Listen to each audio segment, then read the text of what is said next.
10 বছর জেল খেটে জেল থেকে বের হলাম, ভেবেছিলাম বাসার সবাই আমাকে আজকে নিতে আসবে, কিন্তু কেউ আমাকে নিতে আসেনি। মনে অনেক কষ্ট চাপা রেখে বাস স্ট্যান্ডের দিকে যেতে লাগলাম। সামনে দেখলাম একটা মামা শাড়ি কাপড় বেচতেছে, তখন মামার ঠিক একটা শাড়ি কিনে নিলাম। তারপরে বাস স্ট্যান্ডে গিয়ে বাসের টিকিট কেটে বাসে উঠে পড়লাম। বাস যেতে লাগলো বাসের গন্তব্যই। বাসের সিটে বসে মনের অজান্তেই কিছুক্ষণ পর কান্না করে ফেলি। তখন মনের অজান্তেই কখন কান্না করতে করতে বাসের সিটেই ঘুমিয়ে পড়ি। প্রায় আধা ঘন্টা পরে বাসের হেল্পার বলে উঠে যে যারা কুষ্টিয়ায় নামতে চান নেমে পড়ুন। তারপরে বাসে থেকে নেমে পড়ি ঘুম চোখে। পাশে দেখি একটা রিক্সাওয়ালা মামা। তারপরে মামাকে বলি, মামা যাবেন পাশের গ্রামে? মামা বলে, যাবো, এই গ্রামেই তো আমার বাসা, চলো যাই। রিক্সাওয়ালা মামা আমাকে বলে ওঠে, তুমি কোথায় যাচ্ছ? আমি বলি, আমার নিজের বাসায় যাচ্ছি। তখন মামা বললো যে তোমার বাবার নাম কি? বাবার নাম আমি বললাম। তখন রিক্সাওয়ালা মামা বলে, তুমি সেই সন্তান যে কিনা নিজের বাবাকে মেরে ফেলছো? তখন মামাকে বললাম, মামা যা ভাবার ভাবতে পারেন, যেদিন সত্যটা জানতে পারবেন না সেদিন আপনারা অবাক হবেন। তখন রিক্সাওয়ালা মামা বলে, জানি জানি তুমি কেমন সন্তান। আমি বললাম, আচ্ছা ঠিক আছে মামা, যা ভাবার ভাবেন। তখন মামাকে আমি বলি, মামা গ্রামটা অনেক চেঞ্জ হয়ে গেছে তাই না? তখন মামা বললো,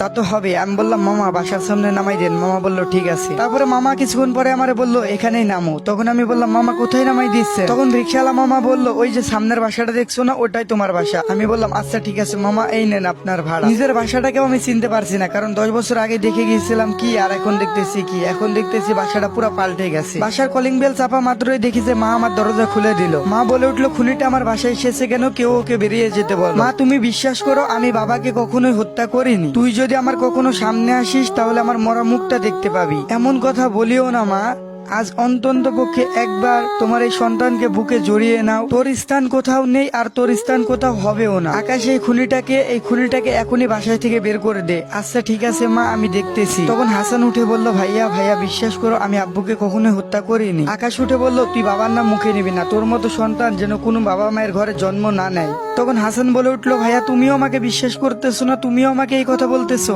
জানো ভাইয়া, এই 10টা বছর আমি ঘুমাইতে পারি নাই, ভাতের সাথে চোখের জল মিশিয়ে খাইছি শুধুমাত্র এই অপবাদের জন্য। আকাশ তখন অনেক জোরে হেসে বলল, নিজের বাবাকে নিজেই হত্যা করে দোষী হয়ে 10 বছর জেল খাটলি, আবার বলতেছিস মিথ্যা অপবাদ দেওয়া হয়েছে? তখন হাসান বলে উঠলো, হ্যাঁ মিথ্যা অপবাদ দেওয়া হয়েছে। আকাশ তখন উঠলো, অথচ জানি না এখন এই মুহূর্তে তুই বাসা থেকে বের হয়ে যাবি। তখন হাসান বলে উঠলো, আমি কোথায় যাব ভাইয়া? তোমরা ছাড়া তো আমার কেউ নাই, কোথায় যাব, কি খাবো, কি করবো ভাইয়া? আরে বাসা ছাড়াও আমার কোনো জায়গা নাই। আকাশ বলে উঠলো, অত কিছু জানি না, তুই এখনই বাসা থেকে বের হয়ে যাবি নাকি ঘাড় ধাক্কা দিয়ে বের করে দিব? এই কথাটা দূর থেকে হাসান ও আকাশের মা শুনতেছিল। হাজারটা ভুল করলেও কিন্তু মায়ের বুকে সন্তানের জায়গা থাকে। তখন আকাশের মা বলে উঠলো, আকাশ এই খুনিটাকে আজকের মতো এখানে থাকতে দে, এত রাতে কোথায় যাবে? কাল না হয় বাসা থেকে বের হয়ে যাবে। তখন আকাশ বললো, মা একে কি এই বাসায় রাখা ঠিক হবে যদি ও আবার কিছু করে বসে? তারপরে হাসান বলে উঠলো, বিশ্বাস করো ভাই, আমি কিছু করবো না, আজকের রাতটা আমাকে থাকতে দাও, কালকে সকালে উঠে আমি চলে যাব। তখন আকাশ বলে উঠলো, আচ্ছা ঠিক আছে, এত করে যখন বলতেছিস আয় ভিতরে আয়। তারপরে আকাশ গিয়ে একটা হাসানকে রুম দেখিয়ে দিল ঘুমানোর জন্য। তারপরে হাসান বলে উঠলো, একটু খাবার পাওয়া যাবে কি ভাইয়া?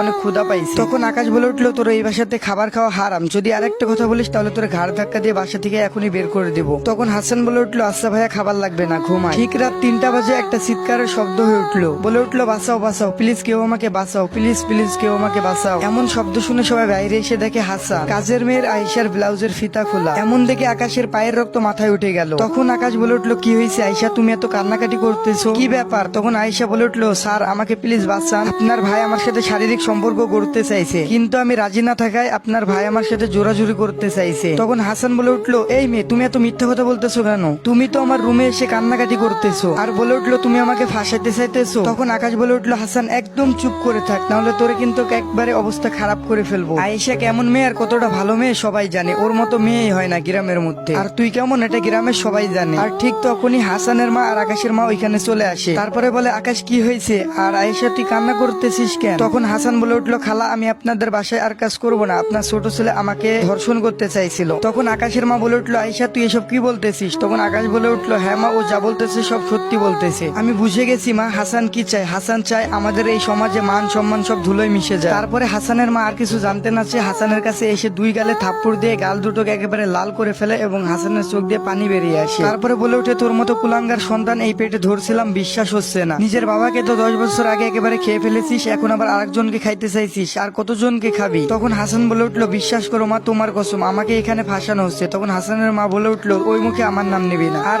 তোর ওই মুখে আমার কসমও কাটবি না, তোর মতো ছেলে আমার দরকার না। আর ঠিক তখনই হাসানের মা বলে উঠলো, তুই যদি এই বাসা থেকে বেরিয়ে না যাস তাহলে তুই আমার ক্ষতি দেখবি, আর এটাই হলো আমার আদেশ, এখন তুই ভেবে দেখ কি করবি। তখন হাসান বলল, মা সকালে যাই। তখন হাসানের মা বলল, এই মুহূর্তে এখনই তুই আমার চোখের সামনে থেকে বেরিয়ে যা। আচ্ছা ঠিক আছে মা, আমি চলে যাব, তোমার আদেশ আমি পালন করবো। তবে একটা কথা মনে রেখো মা, আমি একটা কথা বলে গেলাম, বাবাকেও আমি হত্যা করি নাই, আর এই মেয়েটারও আমি কিছু করি নাই, আমাকে ফাঁসানো হয়েছে। ভালো থেকো মা, কেউ একজন চায় না আমি এখানে থাকি, কিন্তু তোমার জন্য তোমার এই পাপি ছেলেটা সবসময় দোয়া করবে। যেদিন মা আমি এই মিথ্যা অভিযোগ থেকে বেরিয়ে আসবো, সেই দিন আমি তোমার সামনে আমার এই মুখটা দেখাবো, তার আগে আমি কখনোই দেখাবো না। তখন আকাশ বলে উঠলো, তোকে আর বেশি কথা বলতে হবে না, তুই এখনই এই বাসা থেকে বেরিয়ে যা, নাহলে ঘাড় ধাক্কা দিয়ে একেবারে লাথি মেরে বের করে দিব। হাসানও বেশি কথা না বলে কান্নাকাটি করতে করতে চোখ মুছতে মুছতে একেবারে বাসা থেকে বেরিয়ে আসলো। গাইস, এটাই ছিল পার্ট 1। পার্ট 2 দেখতে অবশ্যই কমেন্ট করতে হবে, আর পার্ট 1টা কেমন লাগছে অবশ্যই কমেন্টে জানাবে। জানি না